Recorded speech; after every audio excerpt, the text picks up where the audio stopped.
start with Barclay. The title of her presentation, Hero of Two Worlds, the Marquis de Lafayette. Barclay has been manager of the Randolph-Macon campus store for over 40 years. During this time, she's been a member of the Ashland Presbyterian Church, of the Scotchtown chapter of the DAR, and of the Women's Club of Ashland. In these capacities, Barclay has presented many programs on a local, state, and national level.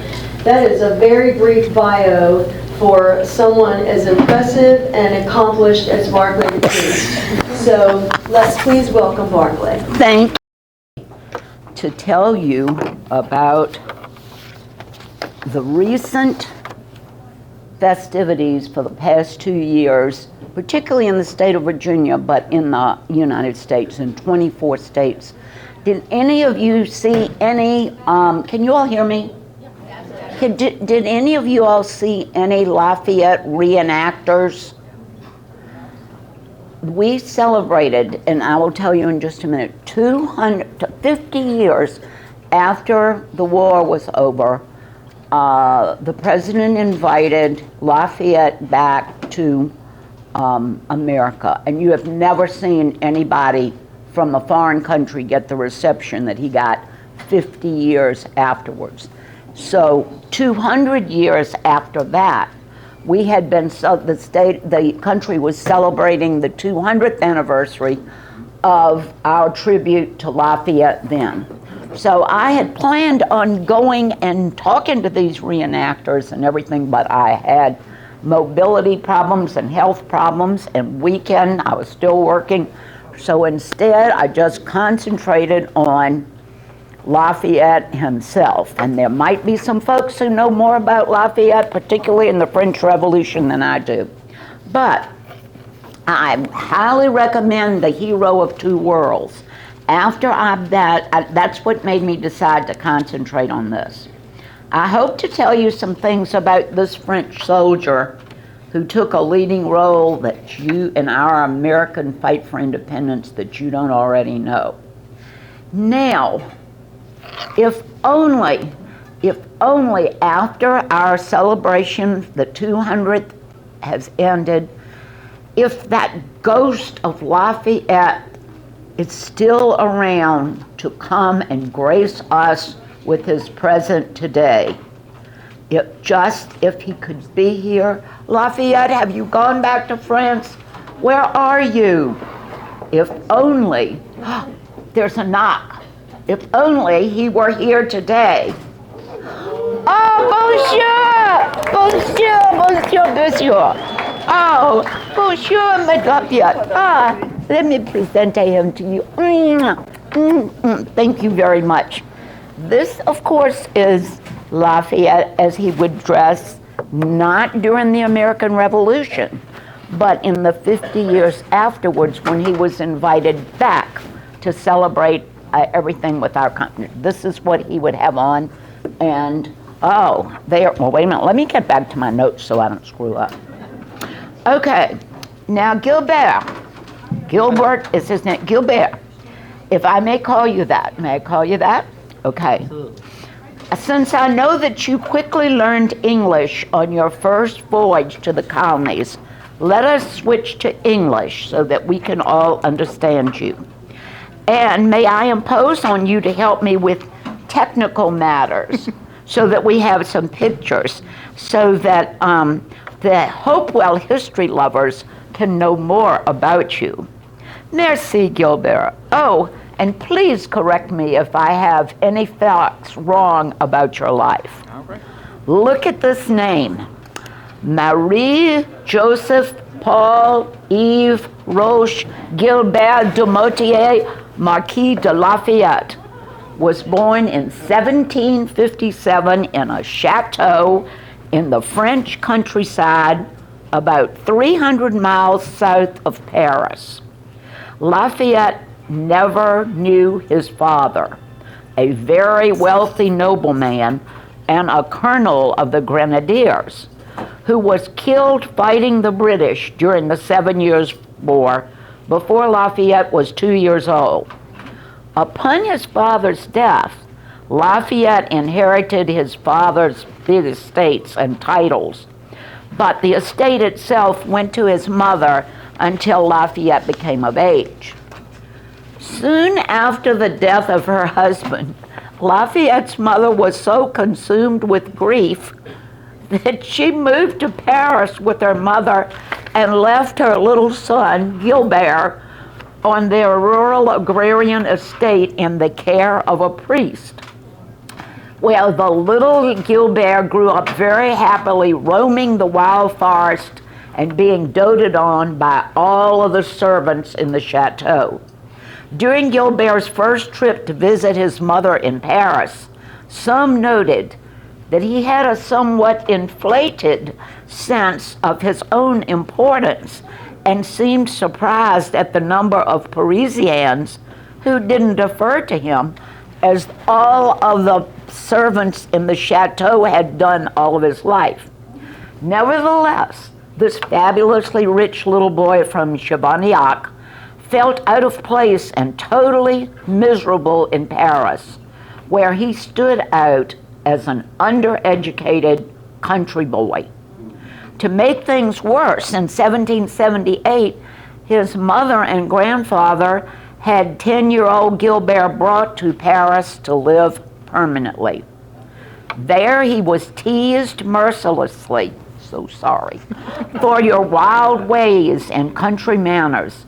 And to make things even worse, both his mother and grandfather died within months of each other, leaving a 13-year-old orphan to overnight become one of France's most eligible bachelors. There was one French nobleman who was very aware of Gilbert's desirability as a husband. Now introduced to the scene was Jean de Noailles, a very wealthy member of King Louis XV's circle who had 5 daughters and no sons.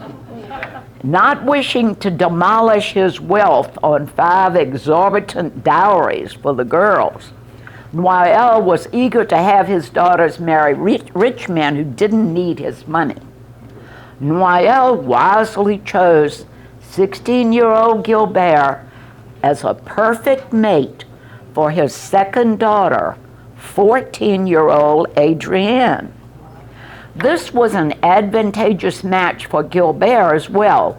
He didn't need Noailles' money, but his father-in-law's position in the king's inner circle would be a social boost for our little boy, country boy. Adrienne's mother was insistent that her young 14-year-old daughter and her 16-year-old husband-to-be not consummate their marriage for years, and delayed announcing the marriage. But Lafayette and his beautiful bride-to-be had other plans. Over the winter of 1774 through 1775, the devoted, and they were devoted to each other, couple secretly, quote, demonstrated their tender and stable affections, end quote, and Adrienne became pregnant. The 15-year-old mom miscarried, but in a few months was pregnant again. From the time he permanently landed in Paris at age 10, Lafayette had dreamed of a military career as a French commanding officer. With the help of King Louis XV's wife, Queen Marie, who had befriended and taken a liking to the 14-year-old Lafayette, Gilbert was able to enlist as a lieutenant in the Royal Musketeers. The Black Musketeers, as they were known, were essentially the king's bodyguards, just like those made famous by Alexander Dumas. About this time, Lafayette drew the attention of the infamous Charles-François de Broglie. This man ran a shadow agency of foreign operatives alongside the official channels of the French Foreign Ministry. Broglie embraced every possible means of restoring French power and diminishing the British. Remember, throughout all of his life, The French people going after those British was the most important thing. Broglie welcomed Lafayette and his brother-in-law into his fold of de facto operatives and introduced them to Freemasons who, quote, have a long-standing reputation as the hidden architects of every revolution in history, end quote. Lafayette, already harboring his zeal for military service, embraced a fierce dedication to the principles of liberty, equality, and the rights of man. In 1775, Broglie invited Lafayette to a dinner party where the Marquis met the Duke of Gloucester, who happened to be the brother of bad King George III. We can't stand him, of course, and what he did to our colonists. Anyway, but George III had exiled his brother and Gloucester was appalled by his brother's treatment of the American colonists as well. How ironic it was that Lafayette first learned of the Declaration of Independence and of the struggle in the American colonies from none other than the brother of wicked George III. What could cause our hero, a young man of such great means, to risk all to join in what most of the world considered to be a lost cause in the quest for American freedom? First, he was a military officer eager for an opportunity to fight the British. Second, Lafayette was truly enraptured by the American colonists' struggle for independence and deeply wanted to aid their cause and, of course, defeat the British. Did Lafayette have support for his desire to head to America to fight for our cause? His beautiful, hugely pregnant young wife, Adrienne, knew of his desire to aid the colonists, and as she did throughout, hey, Mr. Parker, excuse me, her whole life, always supported her husband. Never forget this, they were a match made in heaven. Adrienne's father, Noel, certainly did not want his son-in-law to embark on such an endeavor, and King Louis XVI, not wanting to provoke more conflict with the British, issued a statement forbidding the Marquis to leave for America. Under French laws, young nobles under the age of 25, and remember, Gilbert was only 19, would need permission from the elders of society, including the king, if he wanted to come over here and help us. This our Marquis did not have. Was Lafayette deterred in any way? Absolutely not.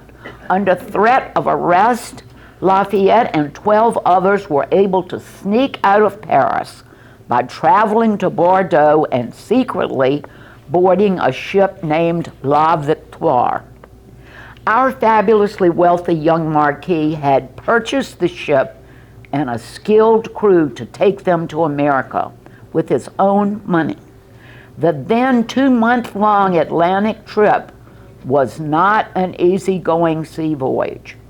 Lafayette's journals reveal that when he was not reading military textbooks to try to learn English or writing to his beloved Adrienne, he spent most of his time leaning overboard the ship. The Marquis never claimed nor wanted to ever be a sailor. The French soldiers arrived in Georgetown, South Carolina in June 1777 to begin their trek to Philadelphia. The trip was arduous and even more difficult because they didn't speak English. To top this, the swampy land heat and mosquitoes made the Frenchmen and their horses sick, and all the horses died. On foot, some 2 months later, they joined a group of other foreign officers and adventurers seeking commissions in the American military. The Frenchman's reception after the recent conclusion of the French and Indian War in our country was not warm. However, something about his, quote, patriotic motives, his willingness to serve without pay, and to supply his troops with his own money, landed Lafayette honorary and congressional appointment as a major general. Think of that, a major general at age 19. On August 1st, 1777, getting a little ahead, Lafayette was introduced to George Washington, and the lifelong friendship between these two began at once. These two had much in common. Both were wealthy aristocrats who had no love for the British. Both were Freemasons. The Marquis was truly to become the son that Washington never had, and Washington to be the father that Lafayette had never known.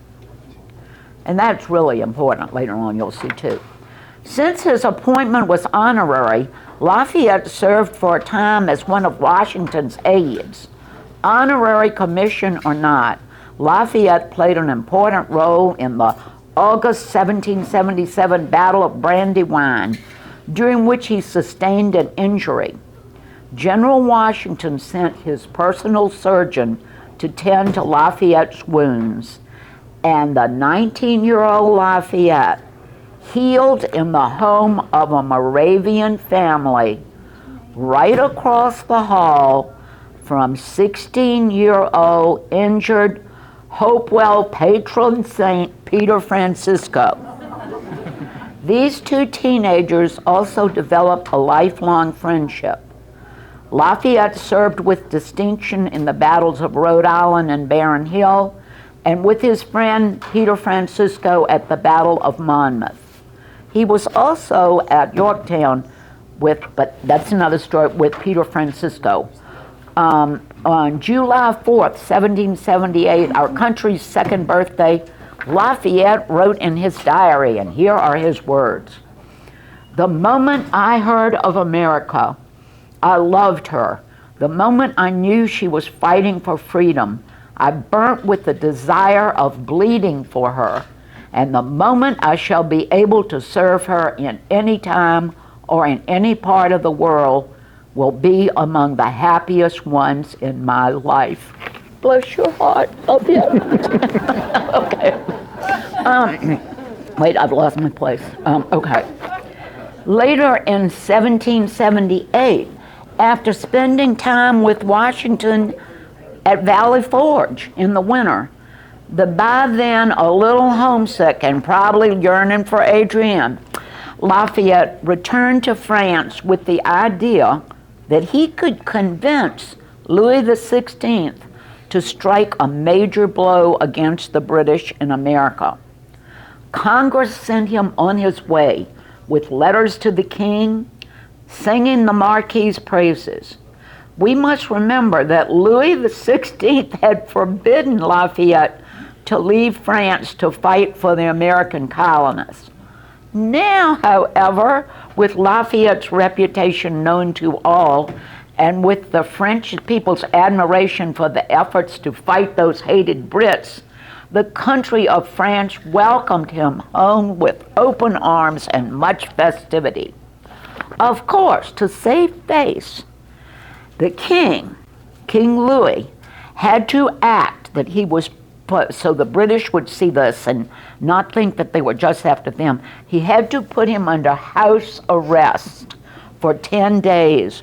What a hardship those 10 days were in the palace of his in-laws, where he was reunited with Adrienne and his little daughter. The king did require that Lafayette write a formal apology for leaving France without the king's permission. Apology was written and accepted, and Marie Antoinette, who had once made fun of the little country bumpkin Gilbert when he first came to join his mother in Paris, now welcomed him as one of her court favorites. Once all was outwardly forgiven by the king as a display for the English, Lafayette was feted and celebrated as the hero of two worlds. While in France, this is important too, Lafayette spent the bulk of his time writing letters, meeting with diplomats from Spain and France, and alongside his new friend Benjamin Franklin, begging for money and troops for the American cause. It was during this time that he met Thomas Jefferson.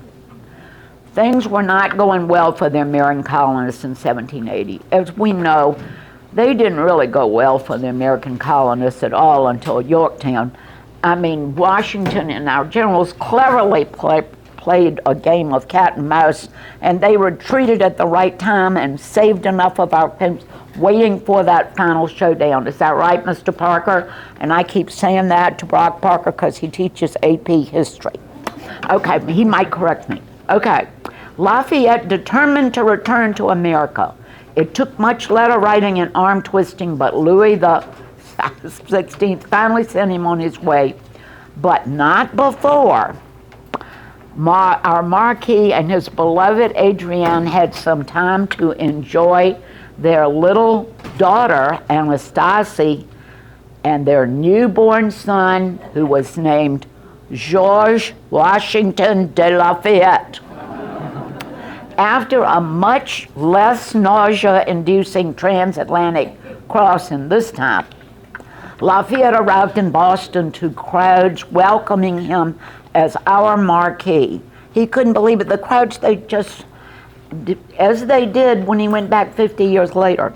He soon learned that France was dispatching money, supplies, weapons, soldiers, and eventually a very important fleet of ships to aid the American cause.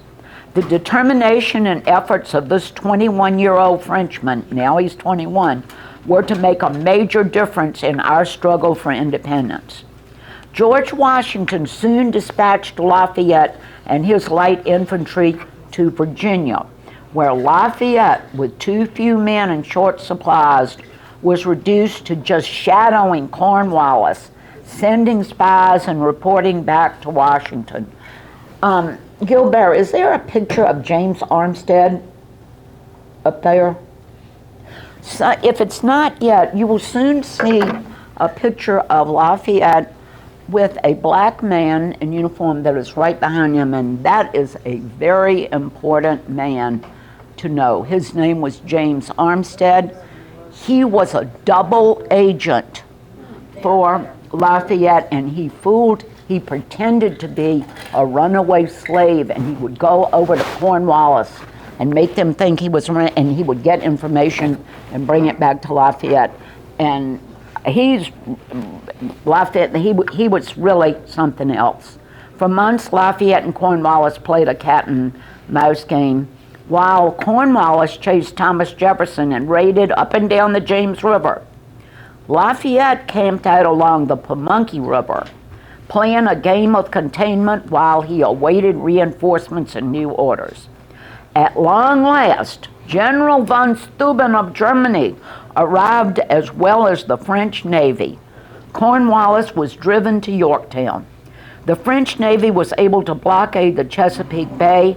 Lafayette soon joined Washington, who with his troops had stealthily arrived from New York. Cornwallis was surrendered.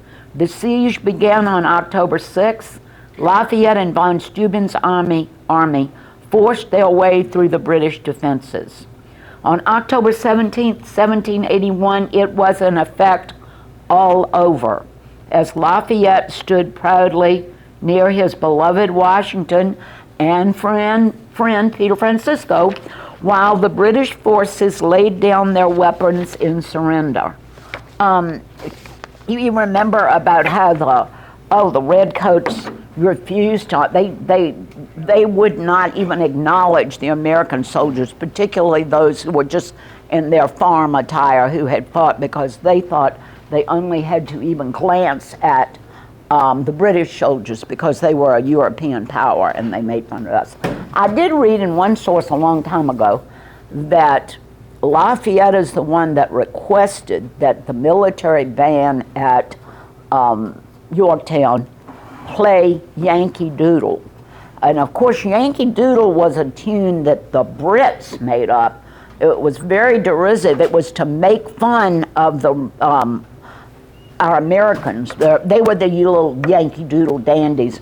And instead of that, the Americans turned it around and made it one of our battle songs. So Lafayette said, yes, play Yankee Doodle Dandy. For those Brits, yay. Our Marquis traveled from Yorktown to Baltimore, where he received a hero's welcome, then on to Philadelphia, where he met with Congress, which requested that he return to France to work with Benjamin Franklin, John Jay, and John Adams. On to Boston for more dinners and parties. Then he left for France, where he got another hero's welcome. Lafayette and Adrienne settled into a new mansion where he hung a huge portrait of George Washington and where they welcomed a new daughter, Marie Antoinette Virginie, named after Virginia, where American independence was won. Upon returning to France, Lafayette became a champion of the concept of a constitutional monarchy based on the principles of the Enlightenment.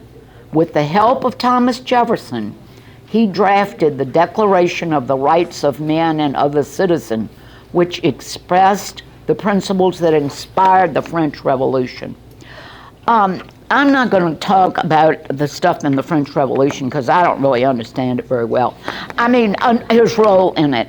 I know that he was not anybody in the part of the Reign of Terror. He was revolutionary and he wanted that constitutional monarchy, but he was not guillotining people, anything like that. He was, but the Reign of Terror people, they did not like even his less flamboyant ideas. They put him in an 8-foot by a 4-foot stone-walled cell with no light, none light, no, absolutely, in 1795. He was moved to another dismal prison cell, this time in Prussia. But not alone in the Prussian cell. Who is the most faithful person that would even want to join her husband in prison? Adrienne. Adrienne and her, and by the way, her mother, her sister, and her grandmother had been guillotined. Their heads were cut off, but she was still alive. After Robespierre fell, Adrienne was released.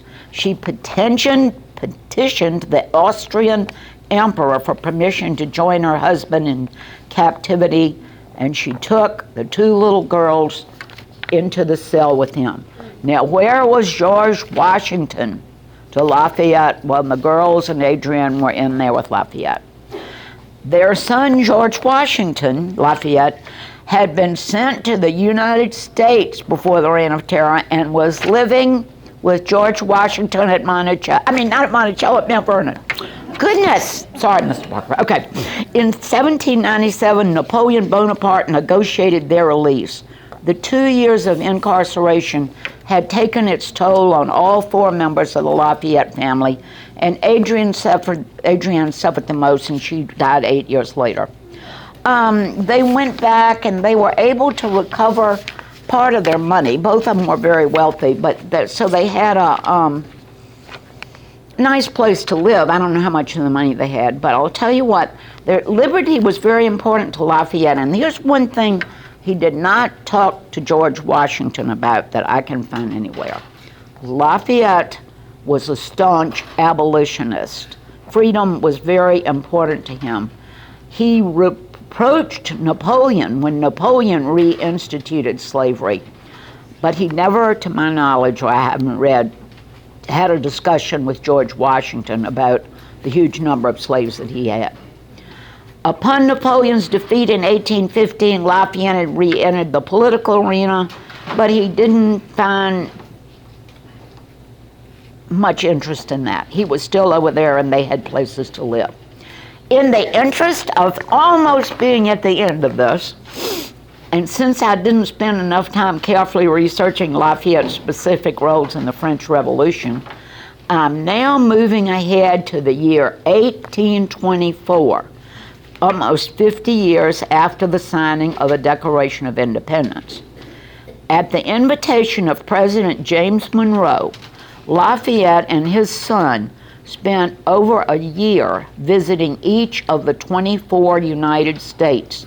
There were only 13 or maybe 14 later on when he was over here the final time, but when he came back they were 24, and he spent, and by the way, his host for the state of Virginia, at each one of the states he had a special host. Lafayette's host was Peter Francisco.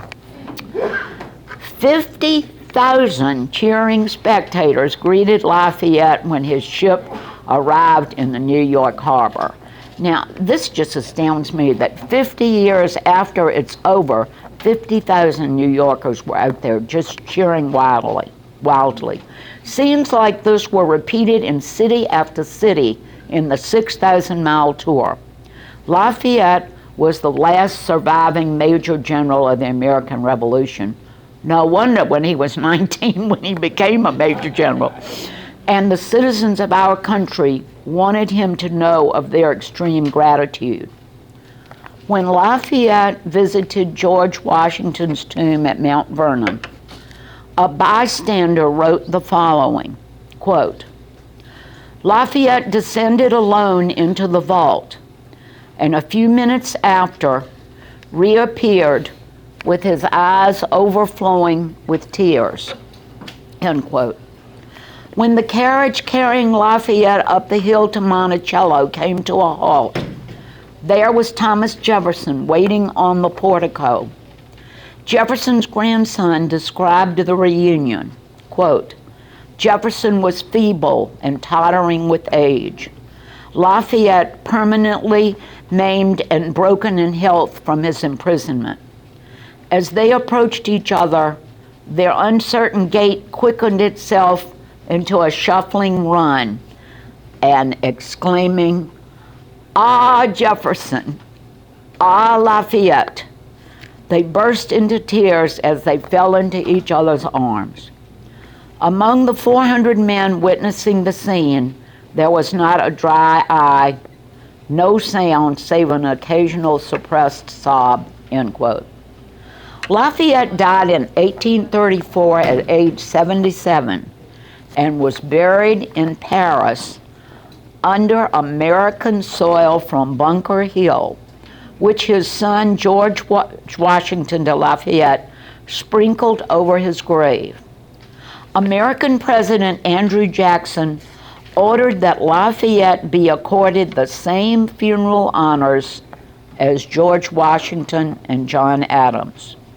In accordance, 24 gun salutes were fired from all United States military posts and ships. Flags across the United States flew at half-mast for 35 days. Black crepe was hung over Congress for 6 months, and every U.S. citizen was asked to wear black for the next 30 days. You were kind of important. Okay. There's absolutely no doubt that Lafayette's passion for American independence from British rule and his military and diplomatic prowess were enormously important factors in our forefathers' success in achieving independence, not to mention the $250,000 of his own funds, equivalent today to $5 million, that he spent during the war. American tributes to this Frenchman are ever apparent in 21st century America today, where countless cities, towns, streets, monuments, buildings, schools, colleges, parks, and warships still bear his name.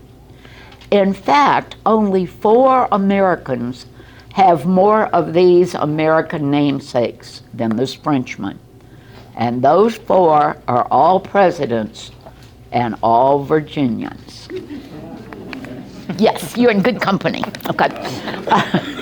Although Lafayette had been dead for over 83 years, perhaps the French champion of American independence somehow sensed Colonel Charles Stanton's remarks at his grave shortly after the United States entered World War I. In 1917, Stanton, over his grave, uttered this famous tribute: "Lafayette, we are here." And in 1943, our famous World War II General George S. Patton promised to the French that America would again liberate the birthplace of Lafayette, and our military did just that. After the First World War, a United States flag was permanently placed at Lafayette's gravesite in Paris. Every year on the 4th of July, the flag is replaced in a joint French-American ceremony. And during the last 2 years, 200 years after Lafayette's grand tour in 1824, the American Friends of Lafayette staged a multifaceted bicentennial celebration complete with Lafayette portrayers, concerts, parades, banquets, reenactments, legislative proclamations, and much, much more in each of the 24 states that the Marquis had visited. I'm sorry that I couldn't go to any of these places to have some video of that for you, but I thought the only thing I could do is see if I could get Lafayette's ghost to come here and help me. But the events of that, but I am mighty grateful that the spirit of our truly amazing hero could honor us with his spectral presence today. Thank you for listening to my paper, At long last, c'est fini.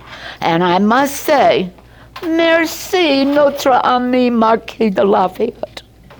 Au revoir and bon voyage on your way to tell Adrian and your fellow American patriots in heaven about your fabulous bicentennial celebration in 2024 through 2026. Je t'aime beaucoup.